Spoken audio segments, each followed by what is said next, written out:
지금 알고 있는 걸 그때 미리 알 수 있었다면 우리의 시작은 조금 달랐을까?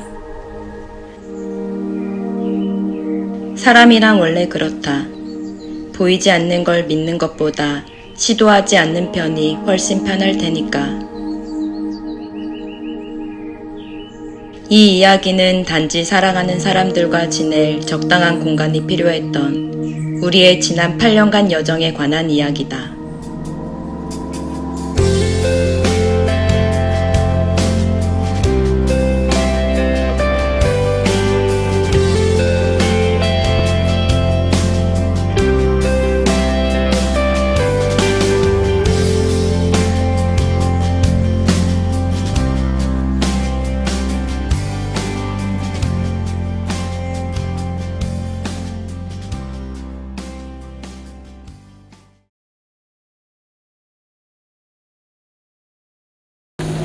우리 도로가 나기 전에는 도로 레벨이 높다 그랬어요. 옆에 이쪽 도로가 날 때 이 정도 높이로 도로가 날 것으로 계획도상은 그랬었거든요. 그래서 교회 높이가 높았었죠. 그래서 지하를 만든 거예요.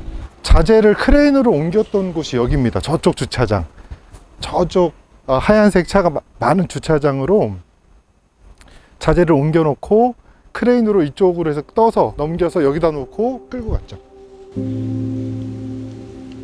그때 그는 앞으로 어떤 일들이 벌어질지, 그리고 그 기간이 8년이 걸릴지 그때는 몰랐다. 어느 영화 속의 대사처럼 8년이 걸릴 걸 미리 알았더라면 그나마 견딜만 했을까?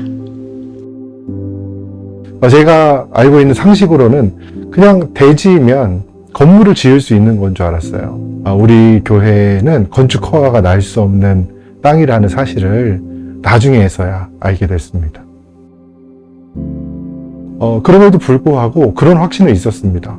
하나님이 이 땅을 사게 하셨으면 하나님이 무엇인가 이루시기 위한 하나님의 분명한 뜻이 있으시다라는 확신이 있었고요.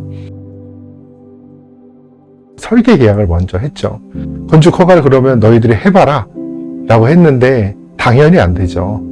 당연히 될 리가 없었죠. 마음은 진짜 할 수 있다고 믿었는지 모르지만 설계 계약이 한 2천만 원, 3천만 원 정도 됐거든요. 그거라도 받을 요량으로 하나님의 은혜였었습니다. 우리 옆에 383-4번지 장로님을 만나게 되고 우리 땅이 허가가 났으니 옆에 땅도 허가를 내줘라 라고 말씀 한번 해보셔라 라는 의견을 주셨고, 현황 도로를 좀 쓰게 해달라고 현황 도로 주인한테 부탁을 했는데 차 한 대도 들어오면 안 된다. 우리 여기 산책로가 있는데 산책로로 포크레인이 넘어와서 땅을 파기 시작했죠.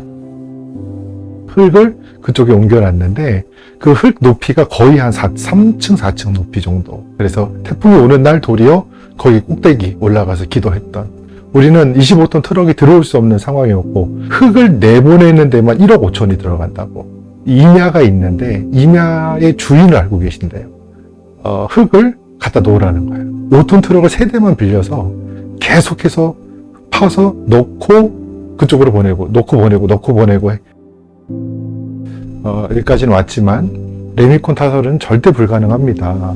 돌아서 오면 200m도 훨씬 더 넘는 길인데 그렇게까지 올리는 펌프칸 지금까지 본 적이 한 번도 없다. 지역 주민들이 우리 땅을 좀 갖고 싶어 하시던 분들이 당신 주차장을 열어줘서 철근이 넘어온다.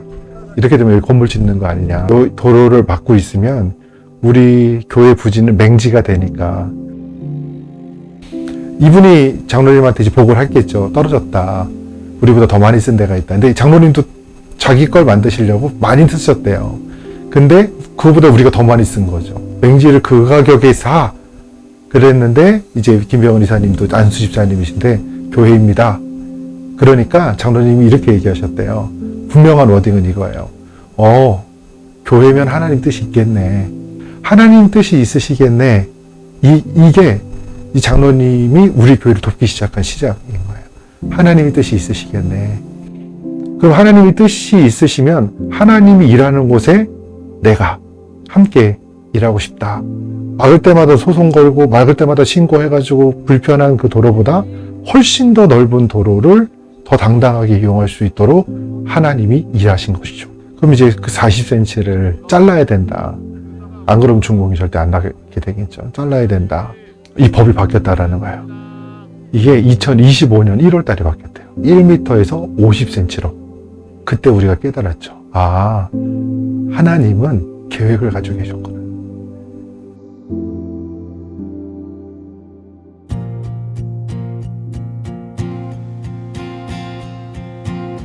누군가는 그 땅의 용도를 지적했고, 누군가는 이미 수많은 십자가에 하나를 더할 이유를 물었다. 저마다 내용은 달랐지만 대체로 주위 사람들 목소리의 방향은 하나였다. 산꼭대기에 배를 만들 때 노아가 받았던 사람들의 시선을 마음으로 이해해보는 것과 실제로 그 시선을 겪는 일은 차이가 있다.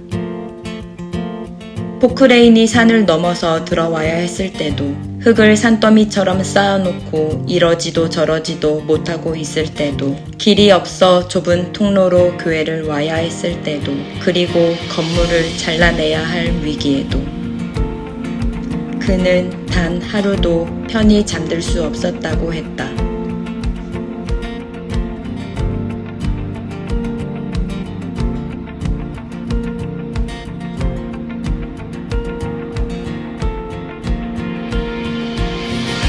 많은 어려움과 시련에도 견딜 수 있었던 건 결국 우리에게 길을 보여주실 것이라는 믿음.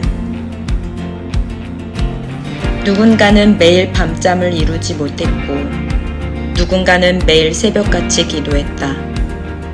할 수 있는 게 더 이상 없다고 느껴졌을 땐 빈 땅을 돌기도 하고 무모했던 우리 자신을 자책하기도 했다.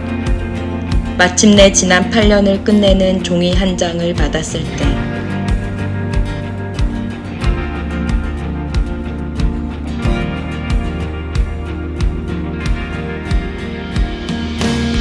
다시 처음으로 돌아간다면 어떤 선택을 했을 것 같냐는 질문에 우리는 대답했다. 이 똑같은 시련을 알고 다시 돌아가더라도 꼭 다시 하겠다고. 때에 맞춰 사람을 보내시고 끝이 보이지 않던 터널 끝 마침내 작게 빛을 보여주시던, 그리고 아무것도 알지 못하는 우리를 위해 작은 것 하나까지 계획해 주시던 당신을 꼭 다시 의지하겠다고. 이 도전은 제가 용기가 있어서 했던 것이 아니라 하나님께서 시작하게 하셨고 하나님께서 길을 하나하나 보여주시면서 인도해 나가셨던 것 같습니다. 지어진 교회들마다 하나님이 하셨습니다. 라고 그렇게 써놨는데 그게 그렇게 보기 좋진 않았어요. 이건 이렇게밖에 고백할 수 없구나.